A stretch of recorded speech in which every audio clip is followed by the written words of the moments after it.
You're listening to Spring River Chronicle. Audio on the go. First National Banking Company. Get checking that pays with Super Plus Checking at FNBC. Cherokee Village archers share bounty city bow hunt. Without natural predators, help is needed to prevent overpopulation. By Linda Keith. The city of Cherokee Village is in the midst of an urban bow hunt that is running from September 5 through November 11, 2011, to reduce deer overpopulation. According to the Arkansas Game and Fish Commission AGFC, the urban bow hunt has many restrictions.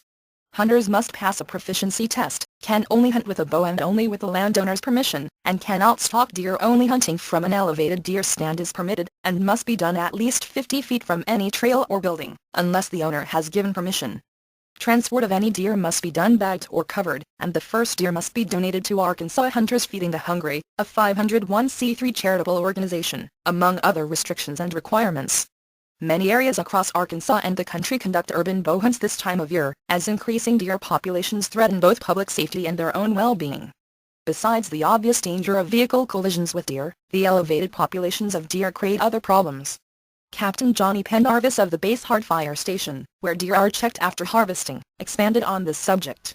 Too many deer in a small area leads to smaller or diseased herds, Pendarvis remarked. Also there is the nuisance of the animals destroying gardens and landscaping. Of course, the most direct danger is to residents and others traveling the roads throughout Cherokee Village. The City Council voted on this issue due to observation of the number of deer on the roadways, according to Cherokee Village Mayor Lloyd Heffley. Evidence of skid marks are visible on most any street in Cherokee Village, to attest to this threat. A deer can do considerable damage to your vehicle, especially on the highways, where the speed limit may be 50 mph or higher. Many injuries from such accidents have been reported as well as some fatalities. If you should hit a deer, it is important to call the local law enforcement agency. Do not attempt to move the animal, as it may still be alive and could injure you. Even a dead animal should be reported as they can cause further accidents. Although many residents of Cherokee Village enjoy living so close to nature and seeing the occasional deer, it is essential for residents to understand it is important to not feed the deer, as it can result in more multiple births, which further complicates the overpopulation. And, without natural predators to control the multiplying herds, hunting and harvesting may not be enough to prevent overpopulation and the damage and disease that can result. AGFC spokesperson Carrie Crawford reported that 300 permits have been issued for Cherokee Village and the surrounding area for this year's bow hunt. There will be a second urban bow hunt season this year in Cherokee Village as well, to be open from January 1 to 31, 2012, after which there will be a new deer census taken to determine if the deer population has been reduced enough. The last official count of the deer was done by the AGFC 3 years ago, Heffley noted. Another is scheduled for February 2012. You're listening to Spring River Chronicle. Audio on the go. First National Banking Company. Get checking that pays with Super Plus Checking at FNBC. Ozark Acres, meeting overwhelms council by Jody Shackelford. At the September 20 Ozark Acres CID meeting, rumors of a 100% tax increase sparked the largest attendance in history, where citizens broke parliamentary procedure with random remarks and raised voices. According to Chairman Keith Conklin, the commissioners intended to make a presentation to the public regarding possible revenue solutions. We have not proposed to raise taxes. In fact, we haven't even addressed what the cost for the desired improvements will be, and do not have that authority, Conklin said. The meeting was chaotic and the interest from the citizens was somewhat overwhelming, Conklin said. I would like the people to understand all of their anger and anguish is based on rumors and gossip. They have not heard one single fact from the commissioners, other than the simple fact we are discussing the assessment. They have not heard any numbers whatsoever from us. According to resident Jim Hardy, who was present at the meeting, the Board of Commissioners opened the meeting with a financial report. Commissioner Gary Goldman presented a financial report showing that Ozark Acres is solvent and in the green. The road commissioner reported expenditures for asphalt cold patches over budget, but gravel is under by enough to balance, Hardy said. When the commissioners broached the topic of tax assessment, Hardy said the meeting became tense. According to Conklin, the Ozark Acres CID assessment was set to its current level in 1979, and he had prepared a presentation to outline how costs had outstripped revenues since then, and to explore different options to bridge the gap. Commissioners introduced themselves and were about to deliver a prepared presentation describing the tax assessment matter, Conklin said. When people interrupted, shouted questions and made remarks. One citizen stated that real estate values have declined, and suggested property appraisals be revised downward. While the tax assessment seemed to be the point of contention, Conklin said members of the group raised other issues as well. There was a woman who was adamant about putting speed bumps to protect her children, another about getting the potholes fixed and expanding the spillway at Vagabond Lake, Conklin said. The citizens have legitimate concerns. With improvements and repairs in need of funding, roads are a focus of the department. Commissioner Gary Goldman said paving 1 mile of road costs $120,000. Currently, Ozark Acres receives approximately $200,000 per year in revenue. According to Conklin, the intent of the commissioner's presentation was to explore several methods to bring in new revenue, including the idea of renting out storage units. While the presentation was not discussed due to an early adjournment, commissioners will have another opportunity at the next meeting on October 18 to present the slideshow. Ozark Acres is not incorporated, so we are considered a private community, so there is no government money. We are strictly on our own. The question is how we are going to pay for it, Conklin stated. For more information, contact the Ozark Acres City office at 870-966-4811. You're listening to Spring River Chronicle.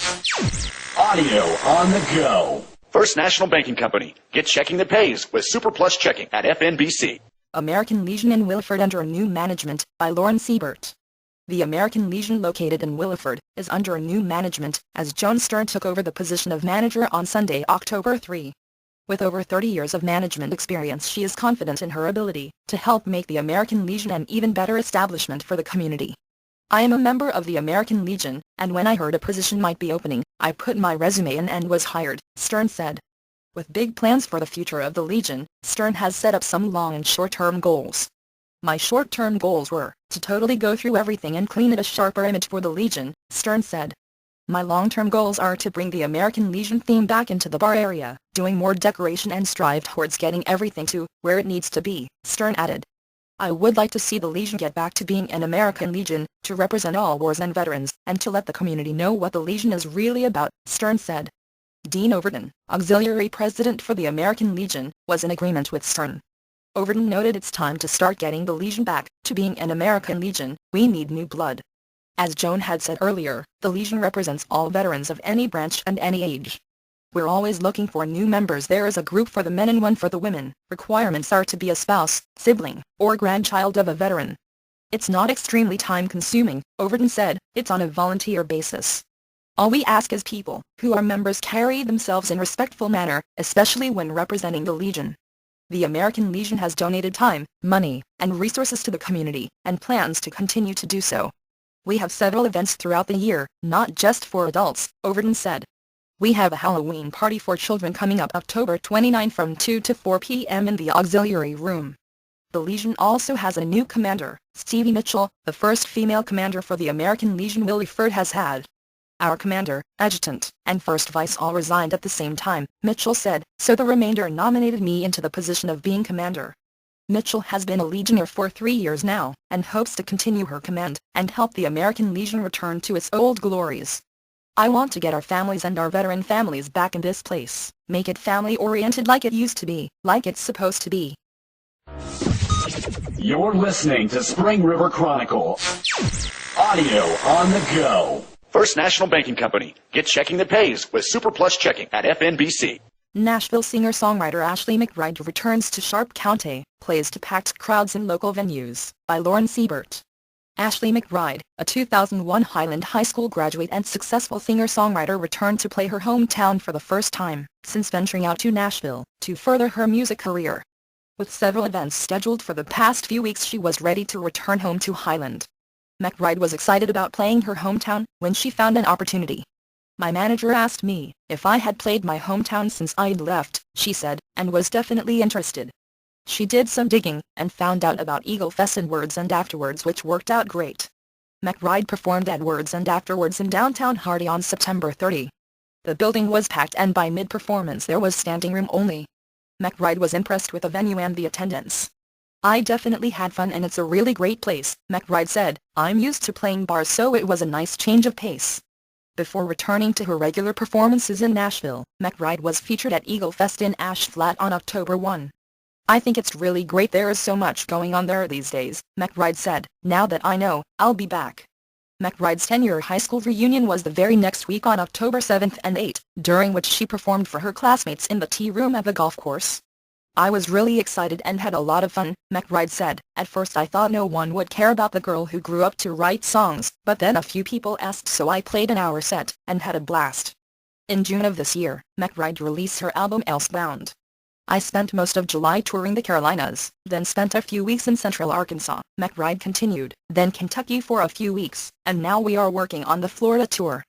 McBride's music can be found on the internet at her website www.ashleymcbride.com, on MySpace at www.myspace.com Ashley McBride, or on Facebook at www.facebook.com Ashley McBride. Thanks for listening to Spring River Chronicle Audio on the Go. Be sure to subscribe to the paper and check us out online at myspringriver.com.